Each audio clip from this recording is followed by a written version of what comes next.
there are a couple of things that have shaped my philosophy to how I work with employees. When I first read the book Radical Candor by Kim Scott, it really shaped my thinking on how to be a leader and how to take responsibility and be honest.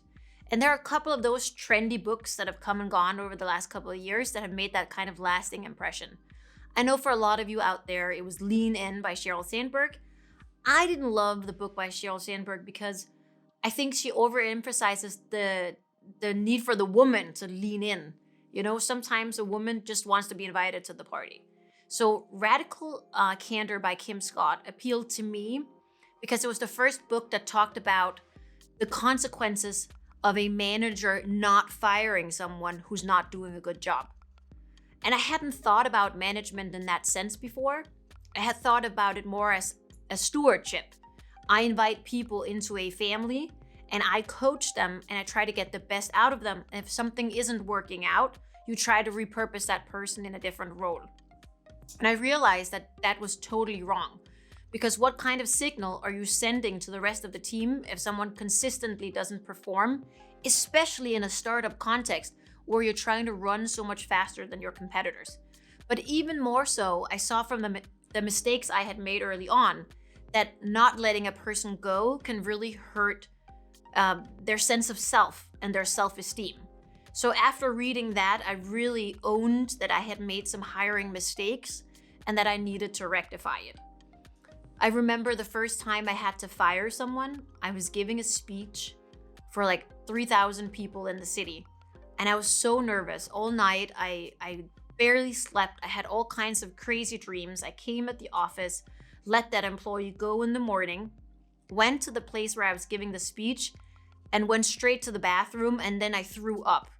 And it was this culmination of a feeling of guilt. But the truth is, I never thought about it again after that because I knew I had made the right decision. So when I hire people now, I make it very clear that we're gonna give them the best go and we're gonna support them all that we can. But if it doesn't work out, it doesn't work out. And this is where people sometimes get a little confused. First of all, because we actually changed 100% of the team once. And that was totally the right call at the time because there was an erosion of the culture that we wanted to build. But also because I have a tendency to also sometimes hire people I know. And that's because I think that in CanopyLAB, we're excellent at separating individual and their work from their ego. So even if it's someone, our head of partnerships, I've known her since we went to boarding school together when we were 15 in the United States.